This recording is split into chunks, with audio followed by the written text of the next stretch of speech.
In a city beloved for its dining scene, Chicago's restaurants are more than just places to eat. They're the heartbeat of communities, defining neighborhood cultures throughout cuisine.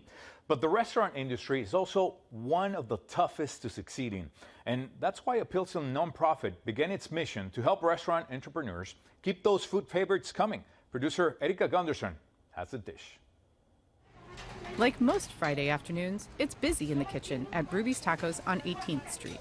Because they're 100% family owned and operated, and they represent all the very necessary pieces of a successful restaurant. But it wasn't that long ago that Ruby's Tacos were only available once a week at a Maxwell Street stand. Since then, the Ramirez family, who owns Ruby's, has successfully transitioned into this brick-and-mortar location. That's thanks in large part to DishRoulette Kitchen, who shares the space with Ruby's, at least for now. When we met Ruby's, they were street vendors. They started selling tamales and tortas out of a cooler at like different soccer matches throughout the city. And when we met them, they had a really impressive taco stand. Pandemic forced them into an apartment, selling out of their apartment.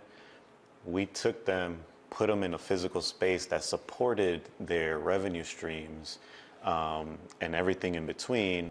DishRoulette Kitchen was started by restaurant industry veteran Jackson Flores and her friend Brian Soto when Flores lost her job early in the pandemic. I was working a really sweet gig as a restaurant operator, and Brian owns and operates a accounting firm. Yeah, so I was a CPA running my accounting firm. I have a lot of food and beverage clients, so during the pandemic I saw them struggling when they had to shut down their doors. Soto and Flores self-funded a microgrant program as a way to quickly help struggling spots. Soon, outside funders began contributing too. That funding has allowed them to distribute over $80,000 in microgrants to date, as well as offer free business education and ongoing support to aspiring and current restaurateurs. And you'd be surprised the amount of people that open restaurants with no experience, a little bit of capital, an idea, and we've helped entrepreneurs through or navigate the ins and outs of zoning permits and licenses. I do feel like before you will help you figure out what success looks like for you. I think the biggest problem in the entrepreneur landscape right now is just, besides access to capital, is access to information, right? And what does sales tax mean? What taxes am I exposed to? What permits and licenses am I exposed to? How do I cost out my menu? How do I have inventory controls? How do I work QuickBooks? The DishRoulette Kitchen team says they see supporting entrepreneurs like the Ramirez family throughout all phases of their businesses as a way to build stronger communities.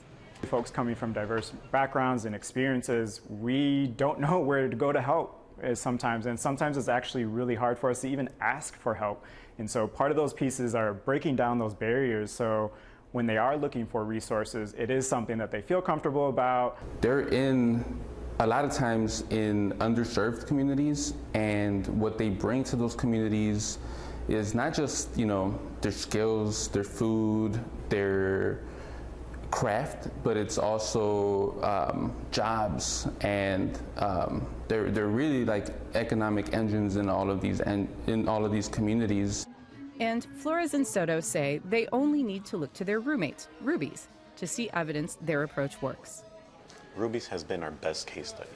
It shows that someone could come here to America, start some little taco stand, and grow it into a full-fledged business, hiring, 10 plus people and having their family on a salary. And that is true success.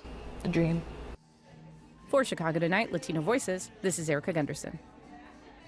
Actually, DishRoulette Kitchen offers classes and support free of charge to restaurant entrepreneurs. You can find more on that on our website.